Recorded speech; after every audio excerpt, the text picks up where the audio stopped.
Selamat datang di sebuah investigasi yang mungkin akan mengubah cara pandang Anda terhadap dunia. Hari ini, kita tidak akan membahas kemegahan teknologi atau keindahan arsitektur. Tidak, kita akan menelaah sebuah objek yang dalam kepolosan dan kesederhanaannya mewakili sebuah ironi desain yang paling mencolok. Sendok makan. Sekilas, ia hanya alat, sebuah gagang, dan sebuah mangkuk cekung, sebuah solusi yang dianggap final. Namun, di balik fasadnya yang sederhana dan fungsional, tersembunyi sebuah anomali struktural yang telah dinormalisasi oleh sejarah. Ini adalah sebuah monumen kebodohan kolektif kita. Sebuah kegagalan yang kita terima begitu saja, 2 atau 3 kali sehari. Mari kita mulai dengan tujuan dasarnya, penyaluran nutrisi. Bukankah tujuan sebuah alat adalah untuk beradaptasi dengan penggunanya? Namun, lihatlah ini, gagang yang monoton, silinder metal yang dingin, tanpa kontur yang berarti, dan tanpa pemahaman tentang anatomi tangan manusia.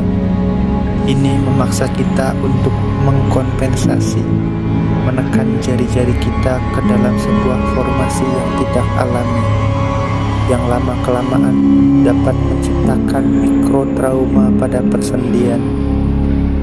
Ini bukan alat yang melayani tangan, ini adalah tangan yang dipaksa melayani alat.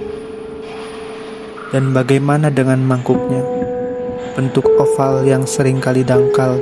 Ketika kita mencoba mengambil butiran kecil seperti nasi atau kacang-kacangan, kita terlibat dalam sebuah perjuangan mekanis yang sia-sia, di mana sebagian besar objek gagal untuk ditransfer secara efisien. Gesekan tidak optimal. Dan ketika kita mencoba mengumpulkan sisa-sisa di dasar mangkok, sebuah tugas yang seharusnya sederhana, ujungnya yang melengkung membuat kita terlibat dalam perang tanpa kemenangan melawan gravitasi dan geometri. Sendok telah berevolusi menjadi sebuah objek estetika yang kosong.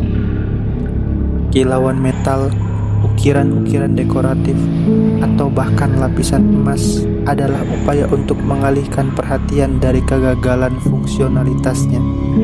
Mereka mencoba membuat kita terpesona oleh bentuk, sehingga kita lupa bahwa esensinya cacat. Lihatlah lakukan ini. Apakah ini untuk genggaman, atau hanya sebuah dekorasi yang tidak efektif? Ini adalah sebuah krisis identitas, sebuah pengakuan bahwa desainnya tidak mampu berdiri sendiri, sehingga harus diselubungi oleh pernak-pernik yang tidak relevan. Dan secara filosofis, sendok adalah simbol dari kompromi. Ia berdiri sebagai jembatan yang rapuh antara kita dan kebutuhan paling dasar kita. Bukankah ekstensi dari tangan kita, melainkan sebuah penghalang artifisial yang telah dinormalisasi. Ia memisahkan kita dari makanan, sebuah tindakan yang seharusnya intim dan langsung. Pada akhirnya, kita harus bertanya, apakah sendok adalah sebuah inovasi? Tidak, ini adalah sebuah resolusi yang setengah hati.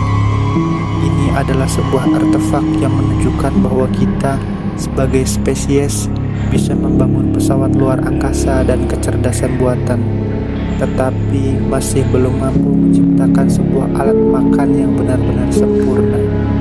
Ini adalah sebuah anomali eksistensial yang kita terima tanpa perlawanan. Ini bukan kegagalan total, ini lebih buruk dari itu. Ini adalah mahakarya ironi yang tidak disengaja, sebuah artefak yang seharusnya menjadi simbol kemajuan, namun menjadi bukti nyata dari stagnasi desain. Dan kita dengan naifnya menggunakannya setiap hari. Ini adalah sendok, dan ini adalah sebuah anomali. Terima kasih telah bergabung. Sampai jumpa di analisis kegagalan desain berikutnya.